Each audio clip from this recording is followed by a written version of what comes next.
लेकिन देश की जनभावना, देश की आजादी की भावना के मुताबिक देश के पहले प्रधानमंत्री नेताजी सुभाष चंद्र बोस थे। देश के यशस्वी प्रधानमंत्री नरेंद्र मोदी जी, देश के नायक, जो सच्चे नायक थे, नेताजी सुभाष चंद्र बोस की मूर्ति का जो अनावरण वहां इंडिया गेट पर मूर्ति का अनावरण जो होगा, नेताजी सुभाष चंद्र बोस की 23 जनवरी का बहुत ऐतिहासिक दिन है, क्योंकि नेताजी सुभाष चंद्र बोस की जयंती अब तक तो मनाई जा रही थी, लेकिन जब 23 जनवरी 2022 को देश के माननीय प्रधानमंत्री नरेंद्र मोदी जी इंडिया गेट जैसे भव्य ऐतिहासिक स्थल पर जब नेताजी सुभाष चंद्र बोस की मूर्ति का अनावरण करेंगे, वहां करेंगे, मूर्ति स्थापना का कार्य प्रारंभ होगा और वहां मूर्ति स्थापना होगी, वो इतिहास के लिए बहुत अच्छी होगी। और नेताजी सुभाष चंद्र बोस और इस देश के जितने देश के आजादी दिलाने वाले नायक थे, जो तुम मुझे खून दो मैं तुम्हें आजादी दो के नारे पर चले थे, और जब तक सूरज चांद रहेगा तब तक नेताजी का नाम रहेगा, इस आधार को बल मिलेगा।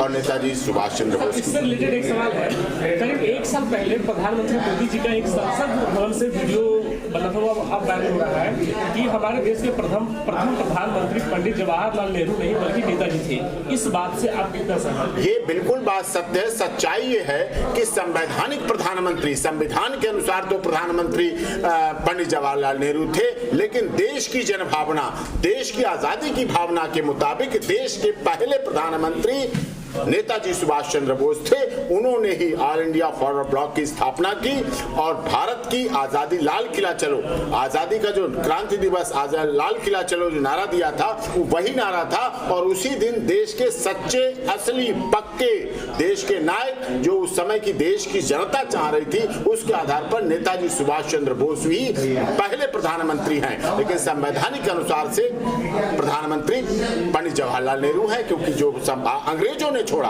जो अंग्रेजों ने अपनी विरासत छोड़ी, वो प्रधानमंत्री, अंग्रेजों ने अपनी विरासत पंडित जवाहरलाल नेहरू को प्रधानमंत्री के रूप में सौंपी, लेकिन देश के शहीदों की विरासत, देश के लोगों की विरासत ये थी कि नेताजी सुभाष चंद्र बोस पहले प्रधानमंत्री थे, और आज यही उनके द्वारा ये मिल रहा है। और इस बात को माननीय नरेंद्र मोदी जी ने समझा, भारत सरकार ने समझा, और ये उनको बंगाल से निकालकर, पहले नेताजी सुभाष चंद्र बोस बंगाल में सीमित हो सके थे, जबकि वो देश के नायक थे, पूरी दुनिया के नायक थे, आज उनको वहां स्थापित किया गया है। और 50 साल पुरानी दास्ता जो थी, जो मूर्ति जहां, जिस पर अंग्रेजों की मूर्ति, अंग्रेज की मूर्ति, जॉर्ज पंचम की जो मूर्ति लगी हुई थी, उसको हटा दिया गया था 50 वर्ष पूर्व। अब उस जगह पर नेताजी सुभाष चंद्र की मूर्ति लगेगी, और जो जलती थी जवान ज्योति, अमर जवान ज्योति है, उसको स्थापित कर दिया गया दूसरी ज्योति पर। उस पर कोई विवाद नहीं होना चाहिए। इस देश के शहीद हर देश के नागरिक की आत्मा में बसते हैं, 140 करोड़ लोगों की आत्मा में बसते हैं। सर, क्या जय हिंद के नायक सुभाष चंद्र बोस को और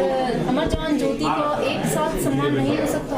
नहीं, हाँ, सरकार को थोड़ा बचना चाहिए था इस बात से, लेकिन सरकार की नीतियां हैं, सिद्धांत हैं, अपने नियम हैं। उन्होंने नेशनल वार मेमोरियल बनाया। भारत सरकार ने जो मैदान पड़ा था इंडिया गेट का, उसको इतना बड़ा सज्जित किया है जो किसी सरकार ने नहीं किया। नेशनल वार मेमोरियल के द्वारा इस देश के सैनिकों को आगे आने वाले समय में भी इतनी श्रद्धांजलि दी जा रही है, पिछले शहीदों को श्रद्धांजलि दी है। इंडिया गेट अंग्रेजों की दास्ता का, हमारी गुलामी का प्रतीक था, लेकिन आज जो नेशनल वार मेमोरियल बन रहा है, वो हमारे देश की, भारत सरकार की, भारत के, हिंदुस्तान की सच्चाई का प्रतीक है, और उसको आगे बढ़ाने का काम है। इसलिए उसमें है, क्योंकि उसमें जो लिखा है, शहीदों की चिताओं पर लगेंगे हर वर्ष मेले, वतन पर मरने वालों का यही बाकी निशा होगा।